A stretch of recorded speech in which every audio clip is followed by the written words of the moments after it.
भी थी जो जिनका कुछ ना कुछ जिनके साथ गलत हुआ है, जिनके साथ अत्याचार हुआ, उन्होंने बंदूकें उठा ली।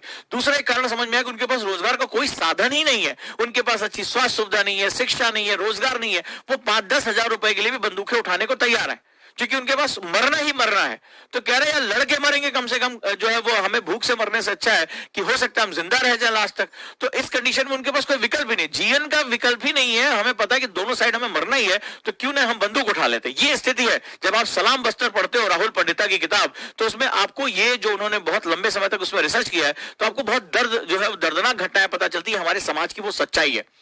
अब सुकमा का डीएम यंग लड़का, आप देखिए, बंदूक नहीं उठाता है, बंदूक नहीं उठाता। वो क्या करता है, वो चला जाता है नक्सलाइट्स के गांव में। ठीक है, आप इंटरनेट पे भी सर्च कर सकते हैं। नक्सलाइट के गांव में चला जाता है, जाता है, उनकी भाषा में उनसे बात करता है। ठीक है, और बात करता है, धीरे धीरे उनको समझाता है कि सरकार की डेवलपमेंटल योजनाएं क्या है। और वो खुद अपने मतलब सिक्योरिटी गार्ड को लेकर मोटरसाइकिल पे बैठ के चलाता है, कार भी अपनी छोड़ देता है, जंगलों में चला जाता है। इतना निर्भीक होता हुआ जंगलों में चला जाता है, वहां जा जाके काम करता है। और जब वो काम करता है तो लोगों को समझ में आता कोई है हमारा। वो स्वास्थ्य सुविधाएं पहुंचाता है, डॉक्टर सुविधाएं पहुंचाता है, वो उनको बताता है कि ट्रेनिंग आपकी कैसे हो सकती है, उनके बच्चों को रोजगार देता है। धीरे धीरे उसकी ख्याति बढ़ने लगती है, इतनी बढ़ने लगती है कि नक्सलाइट्स में खबर पहुंच जाती है कि कैडर में भर्ती करने के लिए लड़के लड़कियां नहीं मिल रहे। क्यों? क्योंकि लड़कियां तो नर्स की ट्रेनिंग कर रही है, वार्ड बॉय की ट्रेनिंग कर रही है, वो जो है लड़के जो कर रहे हैं, और उनको नौकरी मिल जा रही है, 10-10, 12 हजार रुपए की नौकरी कर रहे हैं। तो आप क्या वो नहीं आ रहे बंदूक उठाने के लिए? वो कौन बोले कौन कर रहा है ये? कौन सी सिक्योरिटी फोर्स आ गई? हम तो आज तक कभी किसी सिक्योरिटी सीआरपीएफ से डरे ही नहीं। बोले नहीं, वो एक लड़का है, डीएम है, बहुत खतरनाक है, वो सबसे जाके बात करके समझा रहा है, उसकी जो है वो बहुत पॉपुलैरिटी बढ़ती जा रही है। अगवा कर लिया, क्योंकि वो तो निर्भीक था, वो अकेले चला जाता था। अगवा कर लिया, उसको अबडक्ट कर लिया।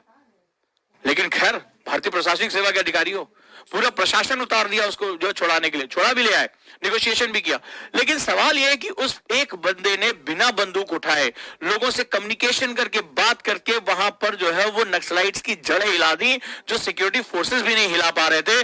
उसने वो दिखाया कि अगर आप सही तरीके से सही मकसद के लिए काम करते हैं तो समाज में आप कितना बड़ा परिवर्तन लेकर आ सकते हैं। और जो लोग इस सेंटर ऑफ इंक्लूजन से दूर हैं, जिनको इस समाज ने, इस राष्ट्र ने, इस राजनीति ने इसको बाहर कर दिया, उसको भी आप खींचकर अंदर लेकर आ सकते हैं और उनके जीवन में भी परिवर्तन होता है। और समाज की सबसे बड़ी खास बात होती है, हम हर क्षण हर पल परिवर्तन की चाह रखते हैं, हमारे पास ईगरनेस है हमारे चेंज के लिए। ये हमारे लिए बहुत ही महत्वपूर्ण है।